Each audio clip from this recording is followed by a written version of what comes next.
The Embraer and a bike. What do they have to do with each other? Now from the outside they don't look alike at all, but watch what happens once we inspect their interior, because there are some striking similarities between these two vehicles. Once we look inside, the one thing that immediately stands out is the yoke. Though they look very similar, they share the same shape and, believe it or not, also the same functions.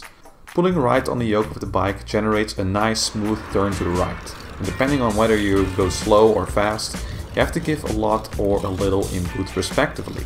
Same on the Embraer. Pulling to the right produces a smooth right turn. Same for the left. Pulling the yoke of the bike to the left makes you turn left. And believe it or not, same on the Embraer. So as you can see, so far they're pretty similar, right? Now the up and down movement is comparable but a little bit different. Pushing the yoke of the Embraer forward makes you go down quite a couple of feet at a high feet per minute rate. On the bike, however, well, you only go down a couple of inches really, depending on how advanced your suspension is. Pulling the yoke of the Embraer towards you makes you go up quite a couple of feet. And on the bike, well, yeah, she can go up quite a couple of feet, but I'm not gonna even try it, you know. Now so far for the movements of the yoke, but there are some other interesting functions. Take for example this red button on the left over here. It produces a warning sound.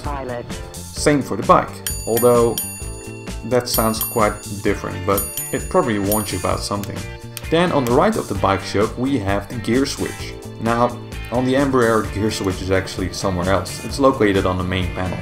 So as you can see the interior is kind of similar, not entirely, but kind of, you know. But there's one more thing to discover outside.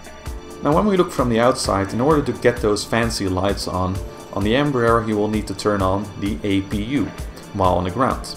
And this stands for Auxiliary Power Unit. On the bike, if you want to have your lights working while standing still on the ground, you also need an APU. But this one is called the Arm Power Unit. Of course when moving it's no problem, but while stationary on the ground you really need the APU. So as you can see from these few details of both of these vehicles, they're not really different at all. Kind of similar.